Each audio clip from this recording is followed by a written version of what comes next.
दोस्तों नमस्ते। मैं आपको आज प्रधानमंत्री का एक भाषण जो हाल ही में महाराष्ट्र के पालघर में हुआ वह दिखाने वाला हूं।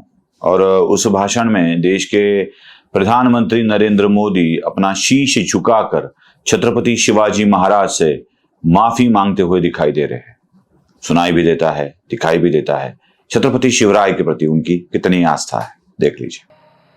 सिंधुदुर्ग में जो हुआ, मेरे लिए, मेरे सभी साथियों के लिए छत्रपति शिवाजी महाराज ये सिर्फ नाम नहीं है।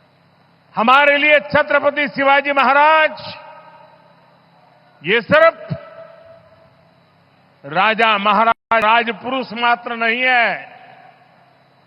हमारे लिए छत्रपति शिवाजी महाराज आराध्य देव है। और मैं आज सर झुका करके मेरे आराध्य देव छत्रपति शिवाजी महाराज की उनके चरणों में मस्तक रख के माफी मांगता हूं। देखा, मैं शुरुआत में ही छत्रपति शिवाजी महाराज के प्रति नरेंद्र मोदी ने दिखाई आस्था को आपके सामने प्रदर्शित कर रहा हूं। दोस्तों, प्रधानमंत्री महाराष्ट्र में आते हैं और छत्रपति शिवराय का सिंधुदुर्ग के मालवन में स्थापित पितृपुतले को गिरने के कारण मैं थोड़ा सा रुक जाता हूं। गिराए जाने देने के कारण बहुत संभ्रम है मेरे मन में। गिराया गया है या गिर गया है, इसके बारे में बहुत सारे संभ्रम मेरे मन में भी अभी उत्पन्न हो रहे हैं। मैं पहले इसको एक्सीडेंट मानता था, लेकिन एक्सीडेंट के भी बहुत सारे तरीके होते हैं, बहुत सारे तरीके होते हैं। मतलब कोई हमने हिंदी फिल्मों में देखा है, मराठी फिल्मों में देखा है, ब्रेक फेल करके भी एक्सीडेंट करवाया जाता है और एक्सीडेंट दिखाया जाता है। कभी कभी हीरो के परिवार की गाड़ी जाती होती है, रास्ते से जा रही होती है और एक ट्रक आके, जिसका ब्रेक फेल हुआ है, ऐसा ट्रक आके उस गाड़ी को रौंद के चला जाता है। ये भी हमने फिल्मों में देखा है। वैसे पुलिस की दफ्तर में इसकी लिखावट तो एक्सीडेंट की तरह होती है, लेकिन ये करवाया गया एक्सीडेंट होता है, हुआ एक्सीडेंट नहीं। उसी तरह के कई एक्सीडेंट महाराष्ट्र में भी हो सकते हैं। मालवन के स्थापित किले पर नहीं, नौदल के बेस पर शिवाजी महाराज का पुतला ऐसे ही तेज हवा और बारिश के कारण खराब हुआ, समुद्री हवा के कारण खराब हुआ और वह टूट गया। टूट जाए ऐसी स्थिति उत्पन्न की गई थी क्या? क्योंकि कुछ लोग, जैसे शिल्पकार आपटे है, या आपटे ब्राह्मण है इसलिए उसे बचाया जाना चाहिए, इस मत का मैं नहीं हूं। कोई भी दोषी हो, अगर शिल्पकार दोषी है तो उसे ही देखना चाहिए कि क्या होता है। फिर आपटे ने अपने इस पे लिखा, यहाँ पर छत्रपति शिवाजी महाराज का व्रण कौन सा है, क्या शिवाजी महाराज कभी घायल हुए थे और उसका व्रण उनके मस्तक पर रहा था। इस विषय पर भी कई चर्चाएं और कई विवाद हो रहे हैं। लेकिन चेतन पाटिल नाम के एक, जिसने इसका बेस बनवाया था, क्या उसको भी जिम्मेदार ठहराया जा रहा है, इसी अर्थ की चर्चाएं भी चल रही है। लेकिन मैं याद दिला दूं, जिस तरह का शिल्पकार था, जिस तरह का बाकी स्ट्रक्चरल ऑडिटर था, उसी तरह के कई कॉन्ट्रैक्टर वहां थे और उन कॉन्ट्रैक्टरों में उद्धव बाला साहेब ठाकरे के पार्टी के विधायक के नजदीकी लोग भी बहुत सारे थे जो वहां पर ही काम करते थे। इसलिए पुतला गिराए जाने के संभावना भी हो सकती है कि गिर जाए, ऐसा किसी ने किया था क्या? दोस्तों, एक बात तो मेरे मन में तय है कि देश का प्रधानमंत्री आके उनके करकमलों द्वारा उद्घाटन किया गया पुतला टूट जाता है तो देश से माफी मांगने के विचार भी मन में रखता है, बिल्कुल रखता है। लेकिन कुछ लोग ऐसे हैं जो बार बार छत्रपति शिवाजी महाराज का अवमान करते हैं और उनके बारे में उनके मन में कभी भी माफी की भावनाएं भी नहीं आती है।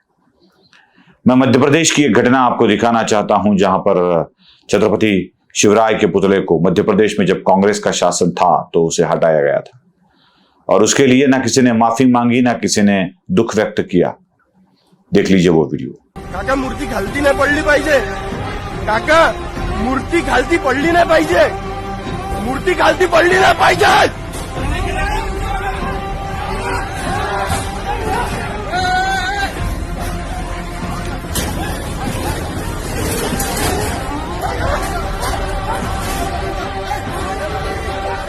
कभी भी नहीं लगा ऐसे इन लोगों को कि माफी मांगनी चाहिए।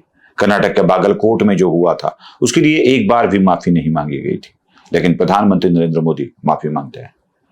छत्रपति शिवाजी महाराज को जानता राजा कहने की आवश्यकता नहीं है कहने वाले शरद पवार, इन्होंने कभी भी माफी नहीं मांगी थी कि मैंने शिवाजी महाराज के लिए ऐसे वाक्य कहे थे।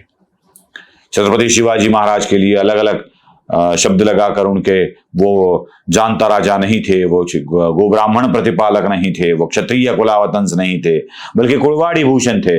ऐसे शब्द भी शरद पवार ने बहुत बार इस्तेमाल किए थे, लेकिन उनको कभी भी नहीं लगा कि मुझे छत्रपति शिवाजी महाराज की माफी मांगनी चाहिए। राहुल गांधी ने छत्रपति शिवाजी महाराज का पुतला लेने से इनकार कर दिया था। वो वीडियो भी आपने देखा होगा। उस वीडियो में साफ साफ दिखता है कि वो इनकार कर देते हैं, पीछे रखने के लिए बोल देते हैं, लेकिन कभी भी राहुल गांधी को ऐसे माफी मांगने की इच्छा व्यक्त नहीं हुई थी या उनसे माफी मांगने के लिए भी कहा नहीं गया था। लेकिन प्रधानमंत्री नरेंद्र मोदी माफी मांग लेते हैं। मैं आपको एक वीडियो दिखाना चाहता हूं, जिस वीडियो में शरद पवार आपको दिखाई देंगे। रायगढ़ का वीडियो है, देख लीजिए वो वीडियो। इसके बारे में बाद में बात करता हूं, देख लीजिए। साहेब, रायगडावर किती वर्षांनी येणं झालं साहेब? 40 देखा, 40 साल के बाद शरद पवार रायगढ़ पर चले जाते हैं, वो भी कंधों पर लोगों के, आलीशान एक शहंशाह की तरह झूलते हुए झूमते हुए शरद पवार निकल जाते हैं। लोग उनसे पूछते हैं साहब कितने साल बाद आए? साहब 40 साल बाद उंगलियां दिखाकर बोलते हैं 40 साल तक छत्रपति शिवाजी महाराज के राजधानी में जाने की इनकी इच्छा भी नहीं हुई, कभी भी नहीं गए। वो शरद पवार एक बार भी महाराज क्षमा कर दीजिए, मैं आपके किले पर नहीं आया, ये बोलना भी नहीं चाहते। लेकिन ये हिम्मत नरेंद्र मोदी दिखाते हैं, माफी मांग लेते हैं।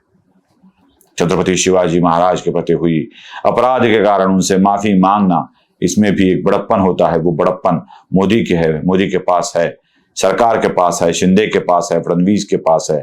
लेकिन यह बड़प्पन कभी भी शरद पवार, राहुल गांधी या कांग्रेस नेताओं के पास नहीं आ सकता। आपको क्या लगता है जरूर बताइए। लाइक, शेयर और सब्सक्राइब करना मत भूलिए। धन्यवाद।